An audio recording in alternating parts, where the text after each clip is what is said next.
El conflicto entre Israel y la República Islámica de Irán se profundiza y hasta ahora no hay señales de una salida política al programa nuclear iraní. Tras reunirse con una representante del régimen de los ayatolás en Ginebra, la jefa de la diplomacia europea advertía que las conversaciones con Irán deben seguir abiertas. ¿Qué significa ello en medio de los bombardeos y también del ambivalente papel de los Estados Unidos? Vamos en breve por los detalles. Soy Jenny Pérez aquí en Berlín. Destacamos. Misiles iraníes impactaron zonas residenciales en el sur de Israel, dejando decenas de heridos y también pánico. El régimen iraní lanza una nueva oleada de ataques mientras el conflicto se extiende también del lado iraní por segunda semana.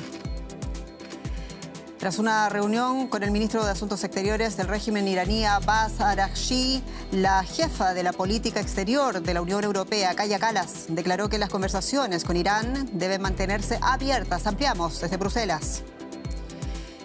Y Turquía refuerza la seguridad en su frontera con Irán, mientras el conflicto obliga a muchos iraníes a abandonar el país. Tenemos la historia.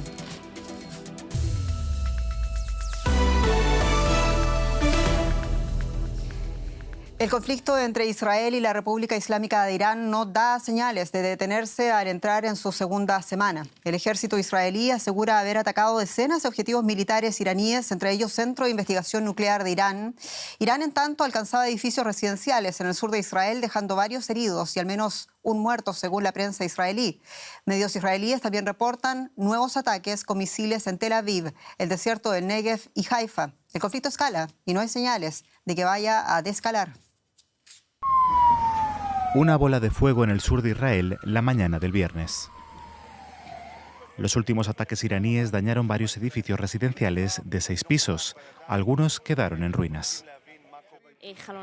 Las ventanas estallaron, todos los muebles están rotos, no quedó nada, todo está destruido. Lo dice mientras sostiene en brazos a un bebé que apenas tiene unos días más que el inicio del conflicto. Tiene semana y media y así le tocó llegar al mundo. Por ahora, los equipos médicos en el terreno señalan que los daños afectan aparentemente solo a las estructuras. En este momento, nuestros equipos revisan cada apartamento para ver si alguien resultó herido.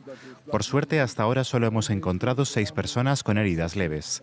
Seguimos buscando en cada vivienda y en cada refugio. Mientras tanto, el ejército israelí asegura que 60 aviones atacaron durante la noche varias instalaciones iraníes, lanzadores de misiles, centros de producción militar y la sede de investigación y desarrollo del supuesto programa nuclear iraní. El primer ministro Benjamin Netanyahu insiste en que el objetivo principal es claro: frenar el avance nuclear de Irán. En una entrevista con la televisión pública israelí, el mandatario subrayó que no buscan un cambio de régimen. El tema del cambio de régimen depende antes que nada del pueblo iraní. No se puede de otra forma. Por eso no lo he planteado como un objetivo oficial. Puede ser una consecuencia, pero no es una meta explícita de nuestra operación. En Washington, la Casa Blanca mantiene abierta la puerta al diálogo con Teherán sobre su programa nuclear. Tengo un mensaje del presidente, cito: basándome en el hecho de que hay posibilidades reales de entablar negociaciones con Irán próximamente, que podrían celebrarse o no, tomaré la decisión de ir o no ir en las próximas 2 semanas. Y por ahora ni Israel ni Irán parecen dispuestos a dar un paso atrás.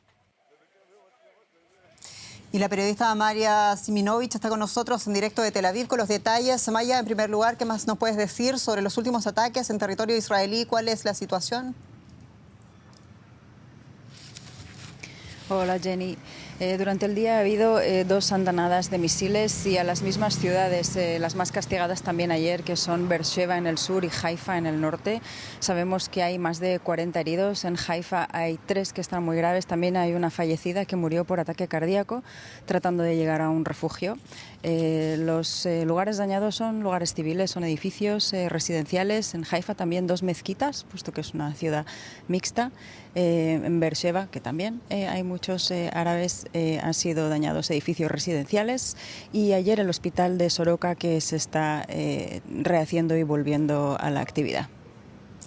Maya, con los últimos ataques de Israel también en territorio iraní, ¿hay alguna información que haga suponer un cambio de estrategia de parte de Netanyahu, ahora que reconocía que su objetivo no es la eliminación del régimen iraní, sino persigue un asunto de seguridad? Lo dijo el primer ministro, también considerando ese punto suspensivo en el que está la situación de parte de Donald Trump.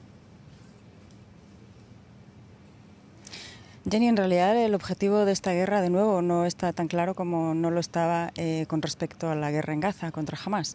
O sea, sí, es parar la amenaza iraní desde el punto de vista nuclear de diferentes maneras, pero el lenguaje no es unívoco. Mientras Netanyahu dijo eso ayer, pero también dijo que efecto colateral del cambio de gobierno sería algo deseable, su ministro de Defensa ha dicho que Ali Khamenei, el líder supremo, debería desaparecer, tiene que desaparecer. Los mensajes son contradictorios a veces o apuntan de manera más sutil o menos sutil a un objetivo, pero el hecho de que el ministro de Exteriores iraní esté en Europa hablando con sus contrapartes del E3 probablemente significa que Israel acepta esto de alguna manera porque ha salido volando de su país y, como sabemos, la Fuerza Aérea israelí está muy en control de Irán.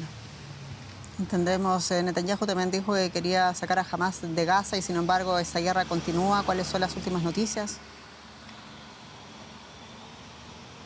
Las últimas noticias que casi que no trascienden porque se han convertido en norma son, según el salvamento civil de Gaza, gobernado por Hamás, pero son las únicas informaciones que se reciben de allí. Hay al menos 60 personas muertas hoy, 31 de ellas estaban en los dos diferentes lugares de recepción de suministros.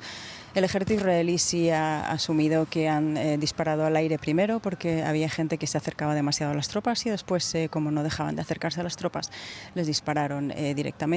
De ahí los muertos civiles, pero también hay otros muertos en la franja, entre ellos el jefe de Hamás de finanzas, y esto lo ha informado hoy el ejército israelí, que sigue en su campaña. Maya Sivinovich, muchas gracias por este trabajo allá en Tel Aviv. Gracias, Jenny. Y vamos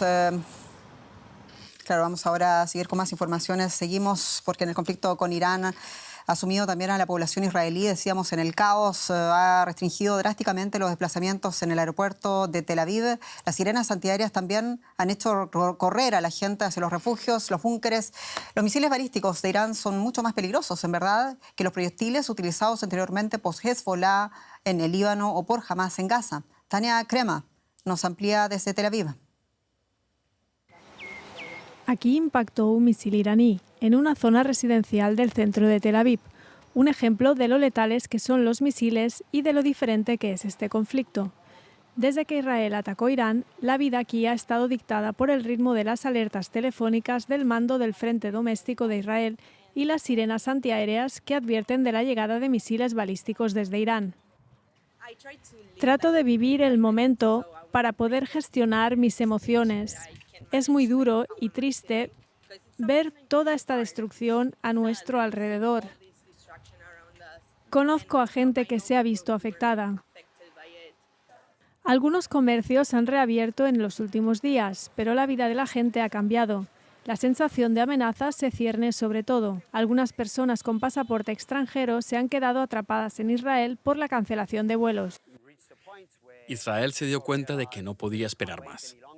Tenían que esperar a que una bomba se dirigiera a Tel Aviv o atacarles preventivamente. Así que sí, estoy ansioso, pero mereció la pena. No me arrepiento de haber alargado mi viaje. Desde luego que no. Las alertas se pueden activar en cualquier momento. Acabamos de recibir una alerta telefónica hace unos minutos. Ahora las sirenas están sonando. La gente del vecindario está acudiendo a este refugio. Algunas personas no tienen un lugar seguro en casa, por eso tienen que venir aquí. De camino a un refugio tras otra alerta, suenan las alarmas en los teléfonos de la gente y de vez en cuando se oye el impacto de un misil que esquivó el escudo de defensa. Si son cercanas, las explosiones hacen temblar el sótano. Obviamente te preocupas cuando oyes algo y te preguntas a qué distancia impactó, si alguien que conoces está en peligro o si habrá daños. Para algunos es su primera experiencia. Muchos servicios están paralizados. ¿Pero qué puedo hacer? Esto es por lo que tiene que pasar la gente. Y para mí hay muchas lecciones que aprender sobre cómo se vive en una situación de guerra y cómo afecta a la gente corriente. Algunos israelíes comparten una actitud desafiante ante el ataque de Israel a Irán. Tenemos que hacerlo. Deberíamos haberlo hecho hace mucho tiempo. Si no, volveremos a sufrir otro 7 de octubre. Así que lo que hicimos deberíamos haberlo hecho hace mucho tiempo. Más vale tarde que nunca. Después de media hora llega otro mensaje de texto, todo despejado, pero habrá una próxima vez.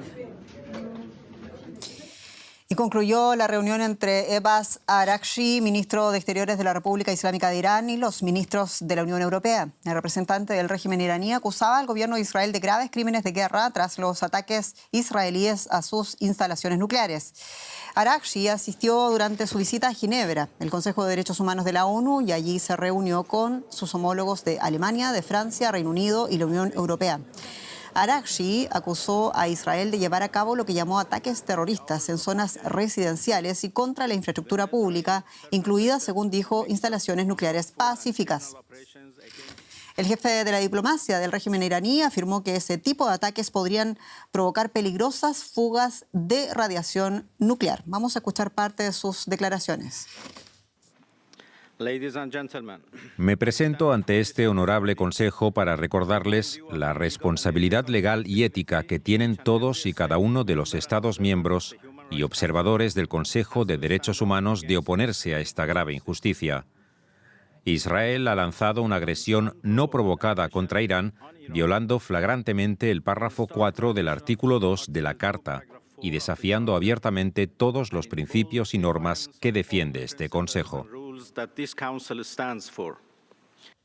Tenemos con nosotros al periodista Gerard Falleda Soler, quien tiene la perspectiva desde Estudio Bruselas de Deutsche Welle. Gerard, tras esa reunión de los europeos con el representante de Exteriores del régimen iraní, la política o la jefa política de Exteriores de la Unión Europea, Kaja Kallas, declaraba el viernes que las conversaciones con Irán deben mantenerse después de todo abiertas.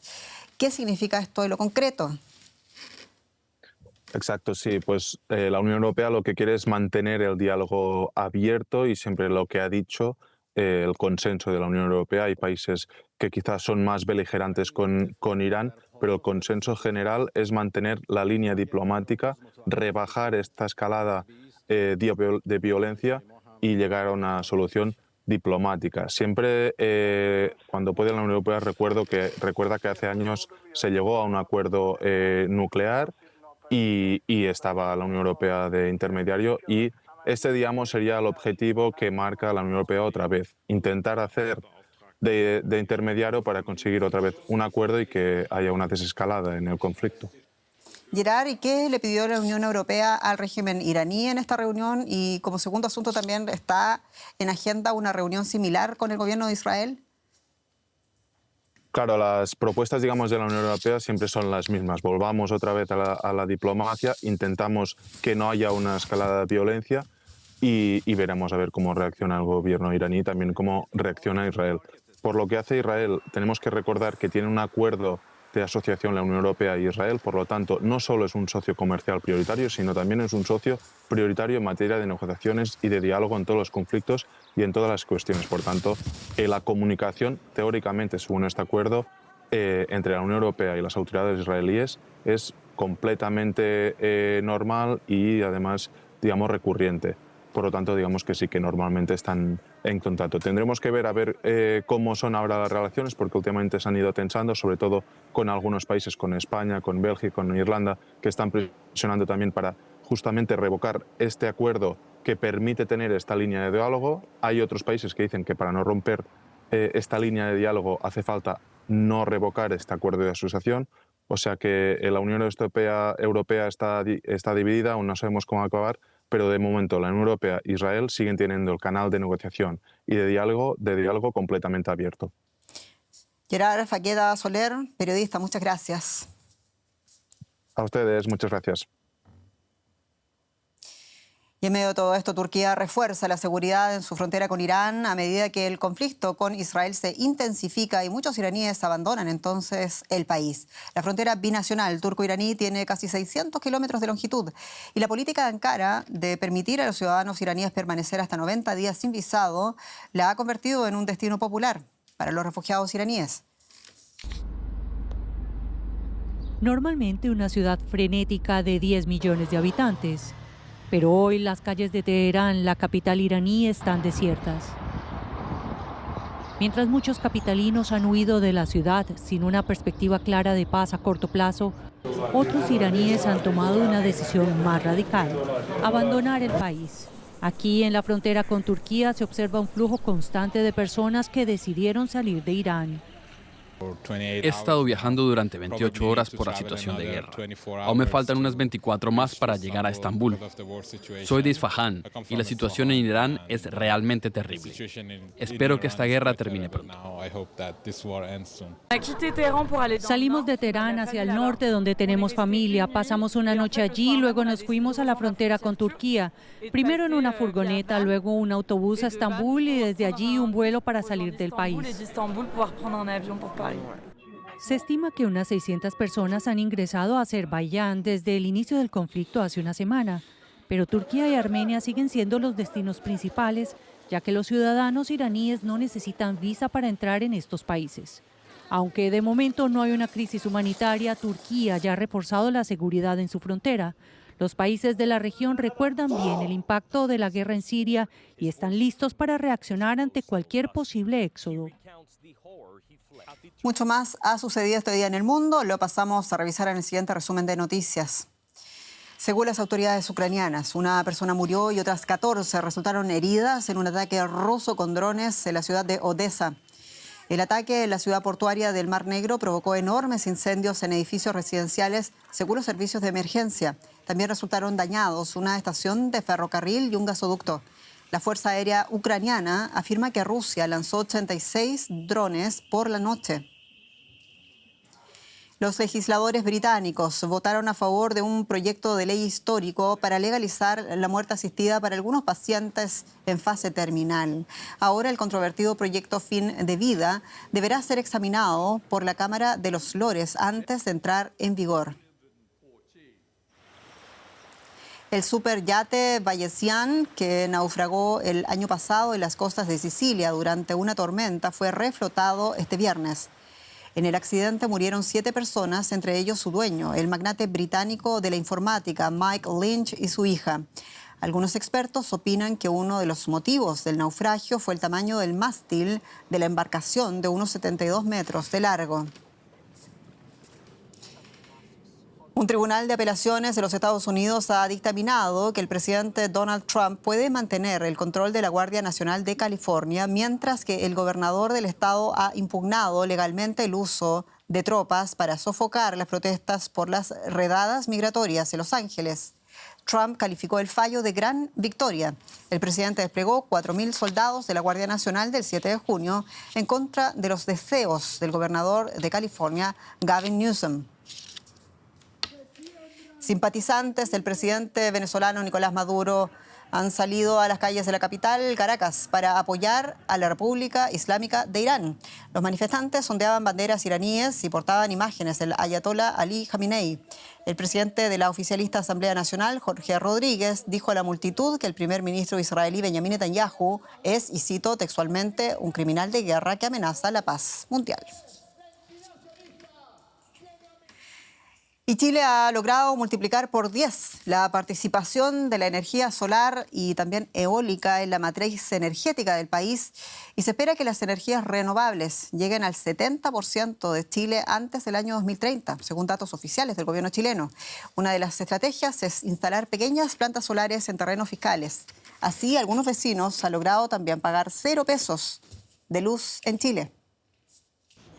0 pesos de electricidad. Hace meses que la señora Jovita no paga gastos de luz, sin haber bajado el consumo ni desenchufado los electrodomésticos de su casa. Una alegría porque tener una cuenta que llegue y en 0 pesos, o sea, maravilloso. Es una ayuda para el bolsillo. Como ella, cientos de vecinos de la Villa Los Lagos de Talagante, al oeste de Santiago de Chile, lo disfrutan gracias a los parques solares comunitarios. Pequeñas plantas generadoras de energía eléctrica.